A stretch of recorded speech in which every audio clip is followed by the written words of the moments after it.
அனைவருக்கும் வணக்கம். கல்வி சாலையின் தலைமை ஆசிரியர் அவர்களே, ஆணிவேர்களே, ஆசிரிய பெருமக்களே, வருங்கால தங்கங்களே, எதிர்கால சிங்கங்களே, புத்தம்புது மலர்களே, முத்து ரத்தினங்களே, ஐம்பூதங்களே, நான்மறை வேதங்களே, எம் சொந்த பந்தங்களே, கட்டி கரும்பே, கருப்பட்டி இனிப்பே, விண்ணை அளந்த என் அன்னை தமிழே, உங்கள் அனைவரையும் என் சிரம் தாழ்ந்து வணங்கி என் உரையை துவங்குகிறேன். தாருங்கள் தங்கள் கவனங்களை.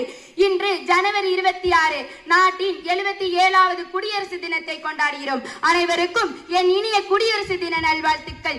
எண்ணங்களில் சுதந்திரமும் நினைவுகளில் வரலாறும் நிறைந்திருக்கும் இத்தருணத்தில் தாய் மண்ணே உன்னை வணங்குகிறேன். 1950ஆம் ஆண்டு ஜனவரி 26ஆம் நாள் அன்று நம் பாரதம் குடியரசு நாடாகியது. அன்றுதான் இந்திய அரசியலமைப்பு சட்டம் நடைமுறைக்கு வந்தது. அரசியலமைப்பு சட்டம் செயலாக்கத்திற்கு வந்த நாள் தான் குடியரசு தினமாக கொண்டாடப்பட்டு வருகிறோம். Doctor B.R. அம்பேத்கர் அவர்